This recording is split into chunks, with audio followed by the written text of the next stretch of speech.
Greetings, everyone. Tim Anderson here, aka Renfail, and welcome to the latest episode of Monday Musings, where I talk about life, books, movies, shows, games that I'm playing, and of course, work on Project Dramond. Um, let's see, where do I start this week? I'm finally chewing my way through the Marvel shows.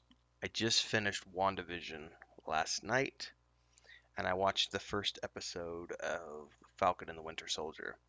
Um, I don't have a review yet for all of, how this is going to play out over the arcs because they've introduced some new characters and those characters, as I understand things, some of these characters kind of play a role in the unfolding arc, and I know some of these shows, tie into upcoming movies, so remains to be seen. Um, I wasn't that big of a fan of WandaVision. I mean, it was okay. But it was, in my mind, slow paced. I do want to see.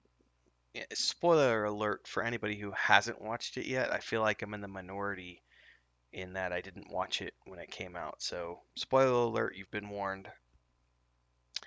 The introduction of the new version of Vision, who is a stripped down, vibranium shell who the fictional Vision then awakens with memories, and then he flies off into the sky. I think that's like either in the last episode or the penultimate episode. Um, how is that going to play into the rest of the shows? Like, Vision is still out there. Obviously, he doesn't have the Mind Stone now, but he is nevertheless a version of Vision in the physical world with all of the powers of Vision, and now he has Vision's memories, even though he is controlled by programming. So I have questions that I don't know that those have been answered yet, and I don't know how those are going to be answered in upcoming shows or movies. We'll see. No, I don't think there's been any news on if they're going to do a sequel to WandaVision or not. Um, there was a couple of different mid-credit scenes at the end of the show which leave me with more questions than answers. We'll see. The start to Falcon and Winter Soldier was very slow. Also, the start to WandaVision was very slow too. So we're gonna see. I know that they only give us 6 episodes with this second miniseries. I think there's only 6 episodes, if not eight, 6 or 8 for Loki, which I'm gonna watch next. We'll see. I'm interested to see how that plays out. Um, I don't think we've really watched any movies this week. I've been really busy with work on Project Dramond stuff. Chris and I were both under the weather for a couple of days. Um, we're still kind of getting over that. Um, but yeah, that was the show. Book wise, I have been chewing my way through. I'm really close. I think I'm on chapter 31. I think there's like 39 chapters or so in the first Mistborn book. So I'm getting close. I'm down to like the last. I just finished part 3 earlier today, and I'm getting close to winding up. And I'm gonna do a review of that first Mistborn novel, independent, sometime here on the channel, probably later this week. Um, one of the things I've really found myself enjoying with Sanderson is this guy is a master of dialogue. Um, honestly, I feel like I've never seen a writer do quite as good of a job with dialogue as him. Managing multiple characters and all the different weaves. And I know, there's a lot of planning that goes into this, and you've got good editors, and you've done 6, 7, 8, 9, 10 rewrites and so on and so forth. But the finished product is just really, really, really, really good. Um, overall, I feel like this first Mistborn novel has been one of the better first novels in a series that I've read ever, and I'm understanding now why he's gotten the credit that he has, above and beyond just for his finishing of the Wheel of Time series, which to this day is still the only thing I've read by him. Those last 3 novels in the Wheel of Time. So yeah, really, really looking forward to finishing up this book. I don't think I'll finish it today. Um, what is it? It's like 4 o'clock on a on a Monday. As I'm recording this, September 12th. I'm not gonna finish it today. I got other stuff I gotta do this afternoon. I might read another couple chapters tonight. But it's been really good. And I did a video here on YouTube about getting my Kindle Paperwhite, and I put out a call for books, book recommendations. I've gotten a few, which is great. Um, and I know with Hemvar, aka Liam over at Liam's Lyceum, I should say Liam, aka Hemvar. I've gotten some series from his uh, YouTube videos as well.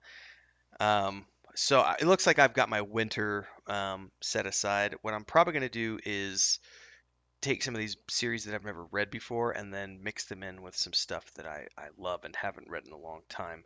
So some of the things I'm looking forward to rereading that I haven't read in a long time, for example, the Tad Williams Otherland series, which I think is just it's brilliant. 4 books. I read those when they first came out, and then I reread them again in my I want to say my mid 20s. Haven't read them since. So it's been at least 15 years since I've reread those. I also want to reread the Thrawn trilogy by Timothy Zahn, which was the first series of books that kicked off the Star Wars expanded universe. Um, I just reread the Rift War saga like I want to say 8 years ago, somewhere around. I don't feel compelled to reread the Rift War saga, but I do want to reread the Serpent War saga, which is a series of books in the overall Rift War um, world universe. I really remember enjoying the Serpent War saga because it's about the story of a blacksmith's apprentice and his friend who's like kind of like a rogue thief, if I remember correctly, and them getting recruited into the army and fighting against the serpent kind and everything else. But I haven't read those in so long. I want to read those again. Um, yeah, I got some books that I want to reread, but then I've got all these new recommendations. So it looked like I'm gonna have my winter full, and I do plan on doing a lot of reading this winter. Um, I am into Heaven's Ward now with Final Fantasy XIV. I'm still everyone told me the story is so much better in Heaven's Ward. I'm 4 episodes in to play now, so I've played it 4 days. So that's not a lot of time. I have probably played 7 hours, maybe eight. I just got to the point where I'm about to go off and start looking for Ice Heart to fend off this dragon invasion, and I'm waiting for the story to get where everyone said it was going to be, which is, oh, it's so much better than Realm Reborn. It's just can't wait for you to get to Heaven's Ward. I'm not feeling it yet, but I'm also in the early hours of the storyline because I did some reading, not spoiling myself, not spoiling anything for myself, but I did some reading, and apparently there's 70 to 80 hours is around, which is about what I got out of A Realm Reborn and all the patch content. So people say there's 70 to 80 hours worth of storyline content within Heaven's Ward.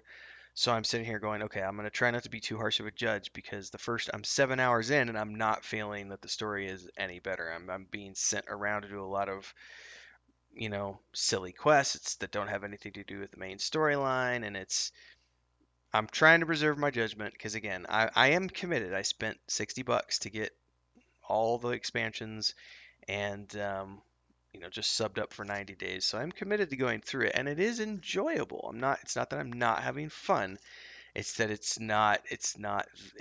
hasn't gotten there yet in terms of just making me sit here and go, oh my God, this is just like, can't put it down. As opposed to, say, Pathfinder Wrath of the Righteous, which is a game that I've been playing since it came out, and that is an, oh my God, I can't put it down. Um, so it's different context because it's a single player game as opposed to an MMORPG. But the difference for me is that the Pathfinder game I can't stop playing it. Like I actually just want to play it like 6 hours a day, and I can't because I have responsibilities and life and everything else. But it's really, really good. The only thing I don't like about it, and I'm going to talk about this in the upcoming review that I do for the game, I don't like how you're forced to do army stuff, like manage an army and generals and everything else in order to advance the main storyline because like there's certain areas of the map you just can't go to until you clear those out with your armies, and maybe it's because I haven't quite figured out how to do the army part of the game yet, but I'm just kind of like that part of the game is kind of like meh. I could do without it. It was also the same thing with the what was it, Kingmaker, Pathfinder Kingmaker. I loved the RPG part of the game. I didn't like the kingdom management stuff and how it was time locked and everything else. So, great game. But there is that one thing that I'm not a big fan of yet. But it's not that big of a deal. It's no different than say with Final Fantasy 14. There's parts of the game I still can't stand the weebiness of the characters and um, but it is what it is.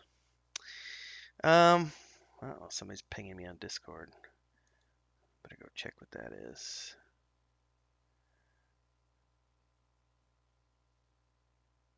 Yep.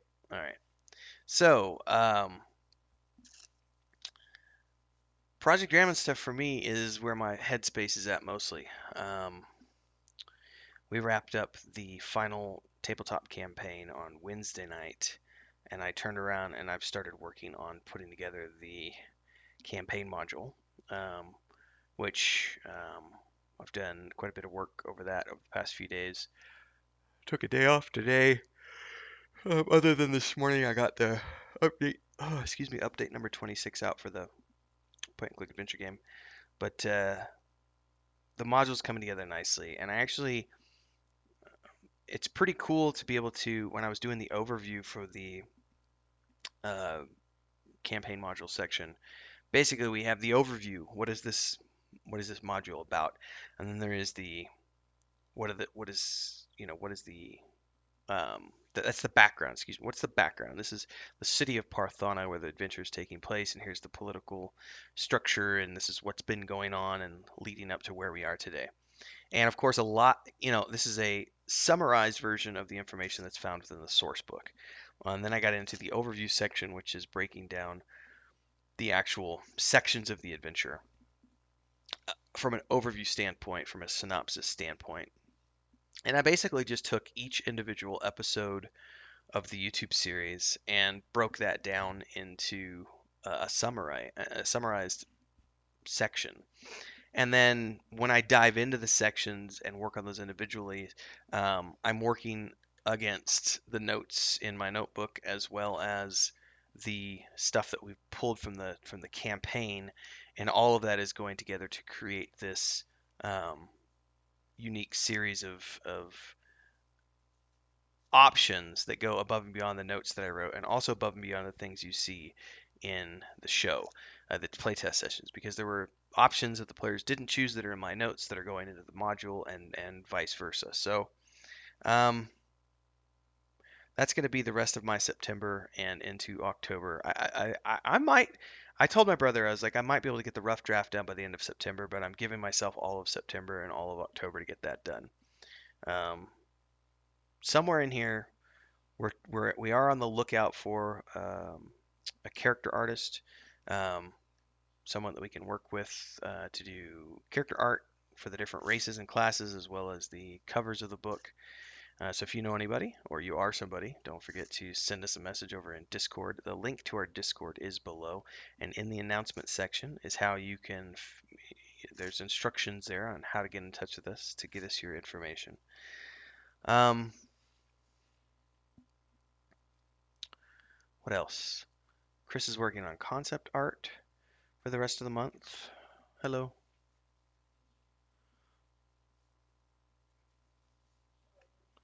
Um, and she'll work on some chapter art at some point. I got chapter 6. I've kind of got some ideas rattling around in my head, but I didn't. I was gonna work on it this weekend, but I decided to work on the tabletop stuff instead. But chapter 6 will be coming down the pipeline soon, and then she'll do character art for that. We're gonna try to get that out in September. But beyond chapter 6, there likely won't be chapter art for like chapters 7, 8, and possibly 9 and 10, because she's going to be gone for a few weeks in October to go visit her family. And so I'm just going to be head down, buckled down, just getting work done all day, every day, and publishing chapters and stuff on the Patreon. And those won't have chapter art. So when she gets back from the trip, she will then be working on the chapter art. So looking forward to that. The adventure game is really close. The demo's pretty close to being done. I believe my brother sent me a really long voice message think it was yesterday morning, um, and we were doing some back and forth. But we're basically at the point where there's a couple of little things we've got to get done for the quests that are like polish elements to the quests, and then then the demo is done from a content perspective, and then all that's left to do is add um, sound effects and music, and also get, hopefully, we're not sure if we're going to worry about it for the demo or not, but we would like to have the capability to play a male or a female character.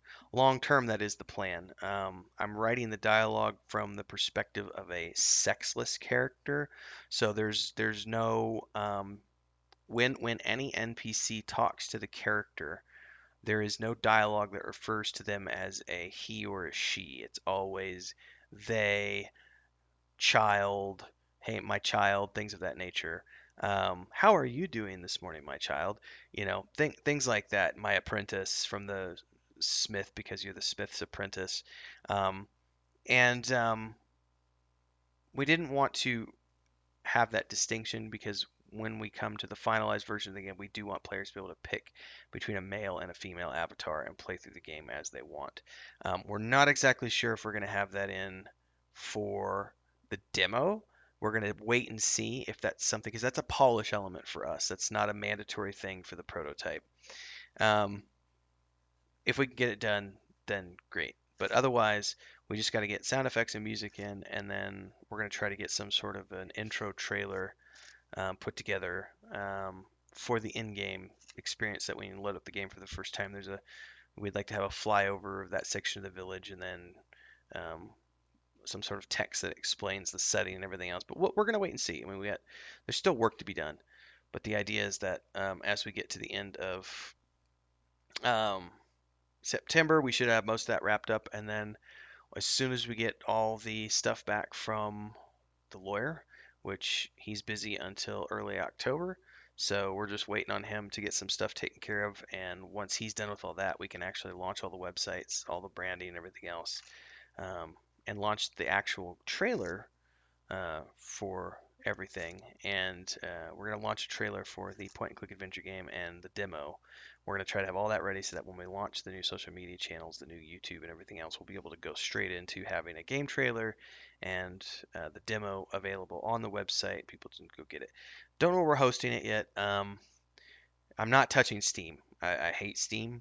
I won't go anywhere where they're going to take 30% of my revenue just to use their storefront. That's BS. I've looked at, I mean, we would love to just run everything through our Patreon, and in a perfect world, that's how we'll do it. Um, but we may end up using itch.io for a demo because there are statistics. There's analytics that we need access to for tracking downloads and stuff, and it's not quite that great if you do it all through Patreon. So we're looking at various solutions for that, but we're not exactly sure where we're going to be hosting the demo yet. But we'll have that answered soon-ish. We'll figure that out later. So it's all coming along nicely, and we're going to start recruiting, I think, um, probably November. We're going to start recruiting for the cast of the show for 2022.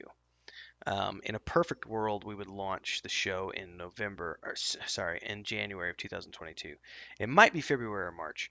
We got to look at some technicalities and everything else, and depends on when we get all the final artwork and everything else. But the idea is that we're going to be putting together a cast of 8 individuals, and those 8 individuals will be the adventurers who will then be playing through the first campaign of the Project Dramond series for the tabletop series.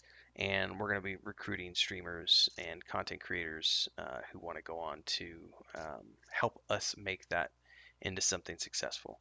And we've currently got some people we've talked to who are interested in it, which is great. But we're going to start recruiting for that seriously in, I think, around November.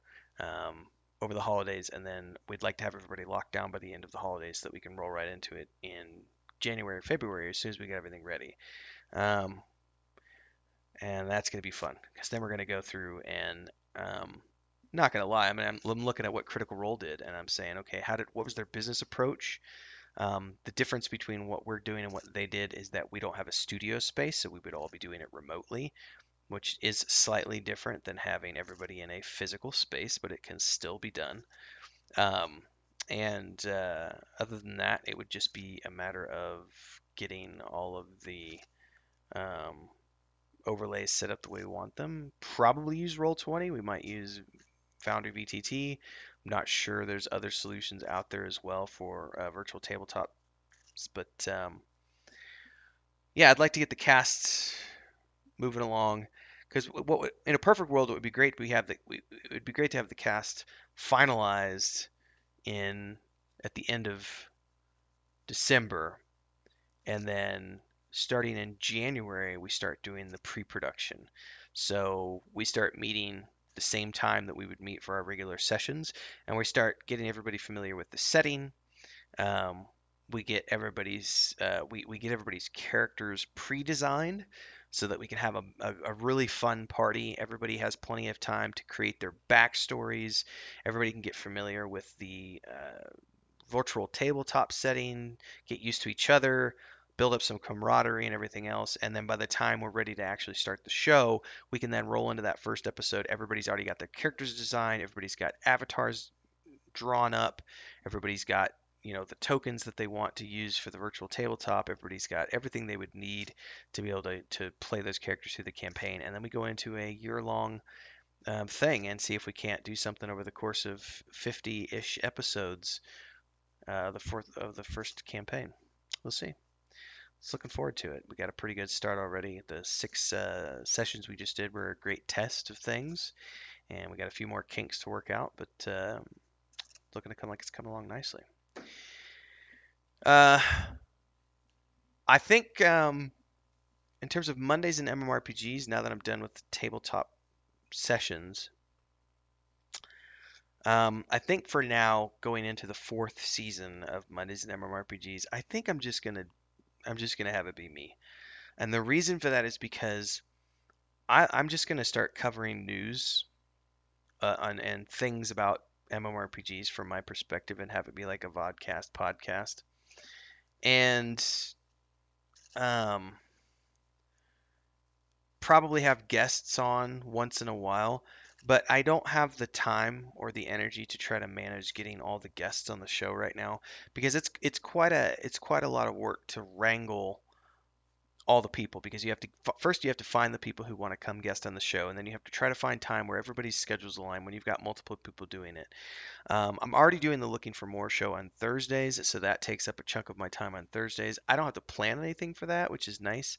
But because of everything that we're prepping with Project Dramond and also everything that we're planning on doing with the tabletop sessions coming up in 2022, I don't want to commit myself to something that requires me to spend a lot of time wrangling people because I'm already going to have to be wrangling people for the weekly episodes of the tabletop, and that's going to be a big enough venture in and of itself. Um, Now that's going to be a business venture, so that'll be slightly different because we will have, we're working on how we're going to have people involved as partners in that. But um, the Mondays and MMORPGs, I think it's just going to be a new show because I was literally thinking about this the other day. I was like, and I may do the first episode today. I say this because it's the 12th of September. I'm pre-recording this on a Sunday as I usually do, and I'm thinking I might just roll right into recording Mondays and MMORPGs after this and just do the show. Um, I don't know. I might wait till next week. I haven't decided yet. I need to go have a tea. Um, but it's just gonna be a news show because it's relatively easy for me to take the news articles that I compile in the week, and I send those over. I send some of those over to the Looking for More show as talking points. But I can also talk about those things independently. And there's things that I often don't talk about on that show because it's not my show to direct. So I just go along with the flow of what's being discussed on that show. So I think I might do something that's like just like this. It's a 20 to 30 minute talk about things. I might talk about some game development, but mostly I think I'm going to talk about games that I'm playing, games that I'm looking forward to, MMORPG news, so on and so forth. So stick around because that'll come sometime soon. like I said, I might do the episode after this. It depends on how I feel after my cup of tea. Otherwise, I might do it next week or something. But once I decide when I'm gonna do it, I'll get back into it, and that'll be. Yeah, it's not gonna. I'm not gonna call it season 4. I think what we're just gonna do is I'm gonna count up the number of episodes that I've done in the previous seasons, and we're just gonna pick up wherever that left off. And if it's, I think we've done like, I think we've done around 45 episodes, if I had to guess. And there's roughly 15 per season that we did. Um, so if that's the case, I think we're around episode 40 or 45 or somewhere in that. So once I figure out that number, I'm going to go in and that'll be the next episode and we'll just roll forward from that. So stick around for that kind of stuff. In the meantime, I need a cup of tea so I can wake up more. See everybody next week. Stay safe, stay healthy. And don't forget, join our Discord, follow along there. And if you want to get involved with Project Dramond, pick up a subscription. There's no time like the present because even though we're not doing YouTube updates on my channel here anymore, we're still rocking ahead with 3 weekly updates over on Patreon. Next book chapter is coming out soon. This upcoming Tuesday is going to be an update about the work being done on the tabletop campaign module. We've got our 8K maps and VTT ready maps for people there, as well as the adventure game updates. So see you there or in Discord. Until next week.